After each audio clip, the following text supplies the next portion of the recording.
want to live a happy, productive life, but sometimes we just need a little help. Our Coach On Call experts provide strategies to help you live your best life now. Joining me today is Linda Mitchell, a certified intuitive life coach and reinvention expert who helps her clients move through life's challenges and transitions with clarity and confidence to emerge more powerful, fulfilled, and purposeful. Linda is here today to discuss why we should embrace change. Welcome, Linda. Thanks for joining us. Thanks, Joan. It's always great to be here. So, Linda, change is inevitable. It is a part of life, but it's a part that most people try to avoid at all costs. Why do you believe change is so uncomfortable for us? Yeah, change is viewed as uncomfortable, mostly because it creates fear, insecurity, or uneasiness.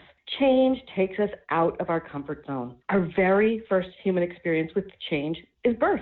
Think about it. For 9 months, you're warm, cozy, protected, and have every single need met. Then suddenly, we're taken out of the familiar element. It's no longer warm and cozy, but bright, cold, and scary. Strange people are handling us, poking and sticking us, and so on. Everything has changed. And so you no longer feel safe. But because we're a newborn, we don't have any powers of reasoning. And we don't know that had this change not occurred, we would not survive. So change is uncomfortable because it creates stress. It takes us out of the familiar and the comfortable. Next, let's look at our childhood. How were we raised? Was change viewed as easy and normal or difficult and stressful? Because our earliest experiences create our belief systems. We either created a belief that change was easy and positive or scary and negative. Here's another piece of the picture. How often do we associate change with loss? And we hate loss, and so do our brains. Our brains are wired to minimize loss. So it stands to reason that we resist change because we feel it may result in loss. But if we're resisting change, this means we're only focusing on the negative.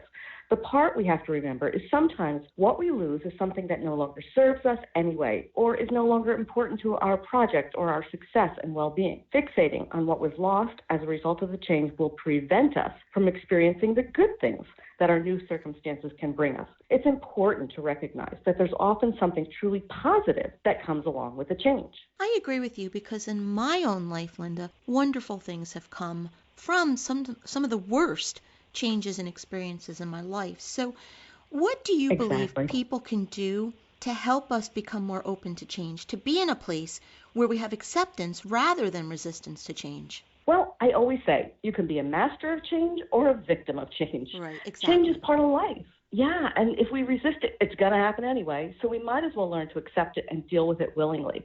It's helpful to be in a place of expectation, knowing things are going to change, so it's not such a big shock when it happens. There is a fundamental difference between change that happens to us and change that we initiate. Seeing possibilities versus having circumstances handed to us. Know that resistance to change is mostly just a belief system, and we can reboot it by changing our thoughts and attitudes toward it. Granted, some changes are easier than others, so sometimes you have to allow yourself to do a little kicking and screaming and processing of emotions before you can find ways to make your new situation more acceptable and enjoyable. Change is easier when we choose to be flexible and open to new ideas and new ways of doing things. When we approach life this way, others, like coworkers, family, and friends, see us in a new light. They see us as forward-thinking, progressive, and easier to be with.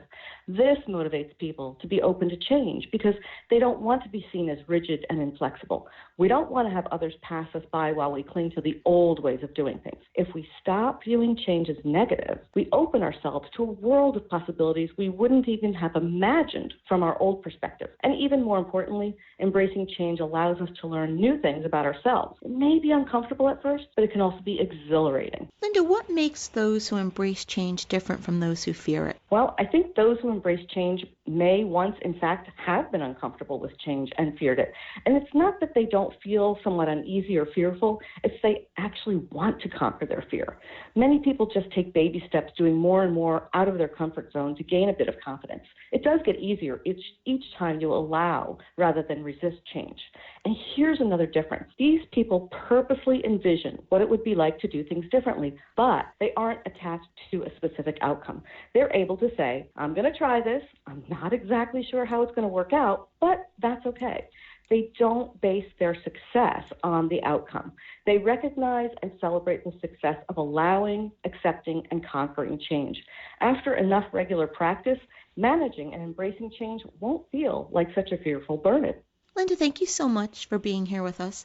If you would like to learn more about this topic or Linda and her work, you can visit livinginspiredcoaching.com. And as always, to hear more from Linda, you can visit our website, cyacyl.com/Linda.